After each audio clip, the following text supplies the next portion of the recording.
Welcome back to Financial Futures. Today, we're addressing a big question I've seen popping up in the comments and across social media. Is Donald Trump going to end Social Security?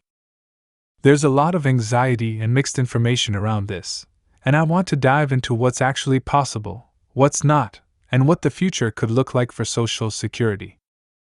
If you find this information helpful, please consider hitting the subscribe button and sharing it with others who are also curious or worried about this issue. Before we jump into the details, I want to make one thing clear: this video isn't about politics. Whether it's Trump, Biden, or anyone else in office, Social Security is a critical program for millions, and my goal here is simply to lay out the facts. I'm here to serve this community, answer your questions, and break down complex topics without leaning in any political direction. Alright, let's get into it. First, let's address the big question: can Donald Trump, or any president for that matter, end Social Security on their own? The short answer is no. No president has the authority to end Social Security alone. This program was created by Congress, and legally, it's Congress that controls any significant changes to it. To be clear, Social Security can't be ended or drastically altered without Congress passing new legislation. This process requires a majority vote in the House of Representatives, and a 60-vote majority in the Senate, which would need bipartisan support. It's not a simple change, and that's intentional. Social Security was designed to be resilient to major, sudden changes. Now, there's a lot of fear out there about Social Security going away, and I get it.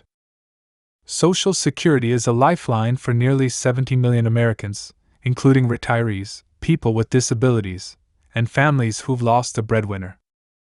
Politically, it's incredibly unlikely that any administration would take the drastic step of eliminating Social Security, because the backlash would be huge. It would impact voters from all walks of life, regardless of their political beliefs. So, if Social Security isn't ending, what's the real concern?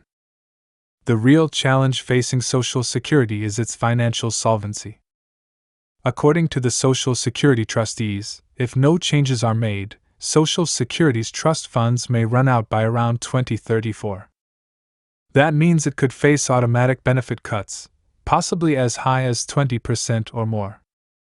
So, reforming Social Security is about keeping it funded and making sure it can continue paying full benefits for future generations. This isn't new.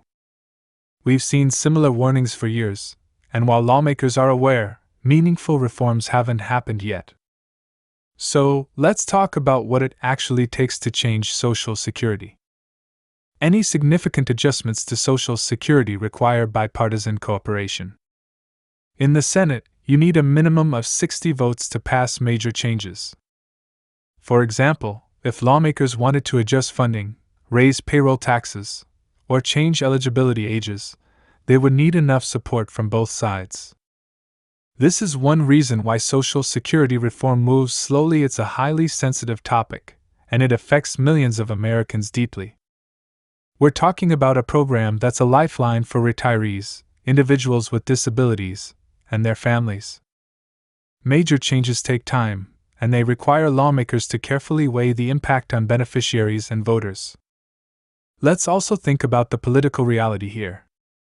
Social Security is one of the most popular programs in the country. It's been around since 1935, and it's embedded into the financial planning of millions of Americans. Politically, ending Social Security would be a disaster for any administration. That's why, historically, leaders on both sides have avoided drastic cuts or elimination of the program. It would be political suicide to suddenly remove benefits from millions of seniors and people with disabilities. I also want to address some common misconceptions. There's a lot of talk about budget issues and deficit reduction, and some people think that Social Security might be on the chopping block. But here's the reality: Social Security has its own dedicated funding source. It's funded primarily through payroll taxes, those deductions from every paycheck that goes straight into the Social Security Trust Fund. It doesn't directly add to the national deficit, so cutting it wouldn't necessarily solve budget issues. Instead, what we're likely to see over the next few years is talk of reform, not elimination. Lawmakers on both sides know that something needs to be done to keep Social Security fully funded, but any changes would likely aim to preserve the program, not end it. Some possible reforms might include raising the payroll tax cap so that higher earners contribute more, adjusting the retirement age slightly, or changing benefit formulas to ensure long-term solvency. So, to sum it all up, no, Donald Trump or any other president is not going to end Social Security. The program is here to stay, but it does face challenges that lawmakers will need to address to ensure its future. These challenges don't mean Social Security is ending, they just mean there might be some adjustments in how it's funded or administered down the line. As always, I'll be here keeping you updated on any news or developments related to Social Security, so be sure to subscribe if you want to stay informed. In the meantime, don't let the headlines scare you. Social Security isn't going anywhere, and any changes will have to go through a long, public process. If you have any questions or if there are other financial topics you'd like me to cover, drop them in the comments below. Please hit like if you found this video helpful, and share it with friends or family who might have questions about Social Security. And don't forget to check out the other videos in our Financial Futures library for more insights and updates on your financial future. Thanks for watching, and stay tuned to Financial Futures for more insights into Social Security, retirement, and managing your money for a more secure future. See you in the next video.